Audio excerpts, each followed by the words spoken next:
Muy buen sábado, ¿cómo les va? Hola. Hola. Hoy es un lindo sábado, ¿eh? Hay como un solcito de mañana, desde aquí se ve una enredadera que está tomando un poco de coraje, aunque le falta.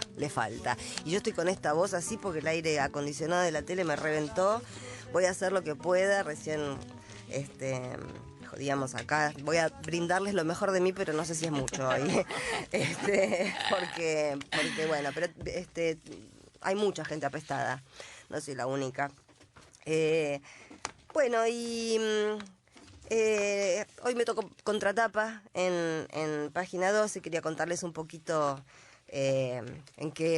sobre qué estuve trabajando, en qué anduve pensando, al calor de esta campaña y de las cosas que se van viendo en esta campaña y de las cosas que uno se va dando cuenta de las cuales es difícil volver, como por ejemplo la asignación universal por hijo. Habrán visto que, salvo ni siquiera demasiado explícitamente, de Francisco de Narváez ha dicho que no está de acuerdo. Hugo Moyano y Francisco de Narváez hablando tan despectivamente ambos, ¿no?, de los planes Descansar, de alguna manera dejan entrever que que no están de acuerdo o que les parece que por lo menos no dan la garantía de que es algo que respetarían. Los otros candidatos sí. Y a mí me pareció que era interesante volver un poco atrás, porque las cosas pasan tan aceleradamente en este país. Yo no sé si pasará así en el mundo, a lo mejor pasa en todas partes del mundo, todo tan rápido. El tiempo se aceleró mucho. Y hay cosas que pasaron hace muy poco tiempo, pero la memoria superpone todo. Y tomando el tema de la asignación universal por hijo, me puse a bucear un poquito, a ver qué había dicho la presidenta cuando fue lanzada la asignación, cuando fue presentado ese decreto en octubre del año 2009. En ese momento las críticas se hicieron llegar, y recordaba también, reconstruía en la memoria también el tema de las críticas a la asignación universal por hijo cuando fue anunciada, en un momento en el que salió por decreto, porque ustedes recordarán que eran las épocas del grupo A, o AJ, según Horacio Berbisky, que siempre lo escribe con muchas H's y muchas G. Fueron esos 2 años en los que finalmente, después de tanto despotricar, la oposición había logrado tener una mayoría parlamentaria, y fueron esos 2 años donde nunca pudieron ponerse de acuerdo para llevar adelante ninguna iniciativa en común. Porque de alguna manera en esos 2 años uno puede referenciar qué es lo que pasa cuando, como dice precisamente de Narváez o Moyano, y en realidad otros candidatos también, no importa lo que va a pasar, lo que importa es que se vaya el kirchnerismo. El problema es que, bueno, por ejemplo, en esos 2 años el Congreso fue un frontón y rebotaban todas las iniciativas, no importaba de qué se tratara, rebotaban todas. Seguramente esta también hubiese rebotado, aunque una de las críticas de la oposición fue precisamente que se hubiese tratado de un decreto. Tuvimos una época en la que cada decreto, hasta ese decreto habría que decir, fue duramente cuestionado. Y yo no recuerdo bien, pero si no fue el primero, fue uno de los primeros decretos de la presidenta Cristina Fernández, que no acostumbró al principio, en su primer mandato, a decretar, digamos. Sí recuerdo el dato muy claro de que durante sus presidencias Carlos Menem dictó 504 decretos de necesidad y urgencia, y ni siquiera había una comisión parlamentaria que los controlara, porque nadie en el Congreso había considerado necesario conformar esa comisión de seguimiento. 504 decretos, y los medios no decían una palabra. Y todos esos decretos no eran para ampliar derechos, eran para recortar cosas. Bueno, en octubre de 2009, cuando se presentó esa asignación, me interesó de ese discurso que releí, que ya en ese momento Cristina Fernández dijo, y esto es un parrafito, 3 líneas textuales: en las que explicitaba el origen, el mecanismo que había permitido implementar y usar esos casi 10.000 millones de pesos que implicó el lanzamiento de la asignación. Decía la presidenta, bueno es decirlo también, ¿por qué lo podemos hacer? ¿Por qué lo podemos financiar? Porque también decidimos en algún momento que los recursos de los trabajadores deben servir a los trabajadores y a los que todavía no han conseguido trabajo. Si hubiéramos dejado esos recursos en manos de las administradoras de pensión como estaban, seguramente estos 9.965 millones se hubiesen usado para pagar comisiones, sueldos de ejecutivos y tal vez algunas cosas más. La estatización de los fondos previsionales había tenido lugar menos de un año antes. Y si bien cuando se lanzó la asignación universal por hijo, en un primer momento no fue la oposición política la que más despotricó contra eso. Fue lo que en ese momento se llamaba periodismo independiente. Yo recuerdo perfectamente las notas de TN recomendando, los presentadores de TN, recomendándole a la gente que no fueran, a los beneficiarios, que no fueran a tramitar la asignación universal por hijo porque decían que las colas eran terribles y que los trámites eran engorrosos.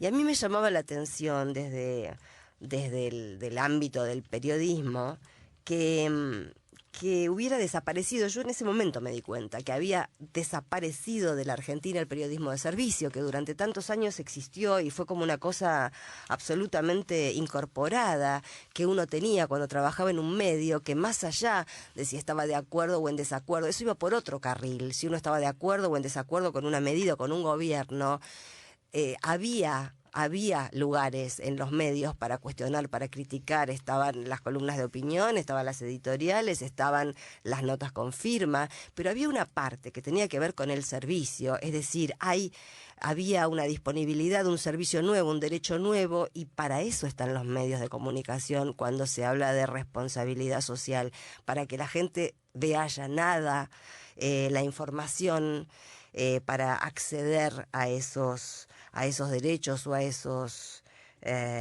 servicios. Eso había desaparecido en el 2009 y recuerdo perfectamente, por ejemplo, un programa de Tenenbaum y Slotoviazda en el que mostraban los problemas en las aulas, porque no decían que la escolaridad, el aumento de la matrícula escolar era una consecuencia repentina y un efecto virtuoso colateral de la asignación universal por hijo, y las aulas empezaron a llenarse de pibes y claro, hubo que construir aulas muy rápidamente, pero lo que mostraban era el medio vaso vacío, pretendiendo por supuesto que todo el vaso estaba vacío. Sin embargo, tardó en llegar la crítica desde la política, pero llegó. Y llegó con lo que ya sabemos y con lo que se empieza a repetir ahora, porque atrás de esa idea del plan descansar lo que hay es una mirada antipopular que sigue demonizando a los sectores populares. Además, viniendo de alguien como Moyano, la verdad que es mucho más inconcebible que viniendo de alguien como de Narváez, que uno no podría esperar otra cosa. Pero adherir a esa idea de que los fondos de la asignación se iban por la canaleta del juego y de la droga, como supo decir un radical, desde el peronismo, es un poco también decir que si a los pobres le dan parquet lo usan para hacer el asado, digamos, parte del mismo hueso prejuicioso e ideológicamente derechoso y gorila. Y después sí aparecieron esas críticas, pero a mí me interesó que en el mismo acto en el que la presidenta anunció la asignación universal, indicara que esa asignación universal fue posible, que esos 10.000 millones de pesos estaban ahí disponibles para los trabajadores desocupados, porque a veces nos olvidamos que los sectores que todavía no han logrado entrar al mercado formal de trabajo, durante todos los 90 se llamaron a sí mismos con mucha dignidad en la resistencia de los 90, los movimientos de trabajadores desocupados. No eran los que querían descansar, eran los que habían sido expulsados del sistema productivo. Em, y contra la restatización de los fondos previsionales, porque la historia hay que mirarla así encadenada, ¿no? Eso hizo posible lo otro. Si no hubiésemos tenido la restatización de los fondos previsionales, nunca hubiésemos podido llegar a la asignación universal por hijo. La restatización, esa idea, bueno, en el libro que yo escribí está contado explícitamente por la presidenta cómo fue la escena en la que Sergio Massa, que era entonces jefe de gabinete, se reía histéricamente cuando, así lo dice la presidenta, ¿no? Cuando le dijo que Amadou Boudou, que era quien estaba al frente del ANSES entonces, tenía una idea muy loca. Y esa misma noche Boudou le contó tanto a Cristina Fernández como a Néstor Kirchner cuál era el proyecto para restatizar los fondos previsionales y dejar atrás esos 14 años de AFJPs que fueron de una devastación y de un impudor feroz. Era a luces vista, eso lo sabía todo el mundo. Yo he tenido mi propia experiencia, que no la voy a relatar ahora, pero bueno, enviudé en esos años y tuve, nunca pude cobrar esa pensión porque las cuotas no habían sido pagadas consecutivamente y eso no estaba en la letra chica. Y a pesar de que todos sabían que era un negocio, a esa ley, a la ley de restatización de los fondos previsionales, se opusieron, por ejemplo, la Unión Cívica Radical en pleno, se opuso a la coalición cívica, que el jefe de bloque de la coalición cívica en ese momento era Adrián Pérez, que ahora está con Massa. Bueno, se opuso el peronismo disidente, que también está con Massa, y dentro del gobierno también se opuso Massa.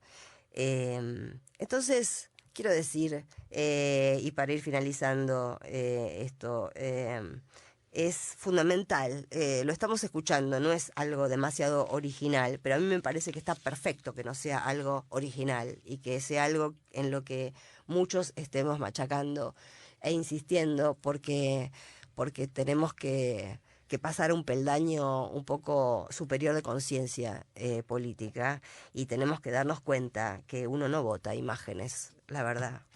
Si uno vota una imagen, corre el riesgo de que lo lleven por delante, ¿no? Y hay que saber discriminar a favor de qué han estado y en contra de qué han estado los diferentes candidatos, porque aunque digan que estén a favor de cosas de las que hoy gozan millones de personas, que han devuelto la dignidad a millones de personas, que sin embargo, si uno tuviera que decir, bueno, ¿por qué este modelo debería, creemos algunos, seguir prolongándose en el tiempo? Bueno, porque todavía existen esos sectores, por ejemplo, que son los que están afuera del aparato productivo y no es una aspiración, no es algo logrado tener asignación universal por hijo. Lo logrado va a ser cuando haya pleno empleo y cuando mucha menos gente necesite cobrar una asignación universal que tampoco alcanza para vivir dignamente. Pero si no fueron capaces de poner, de apoyar con su voto o con sus iniciativas la restatización de fondos previsionales, es absolutamente inútil y absolutamente careta que hoy vengan a decir que están de acuerdo con la asignación universal por hijo.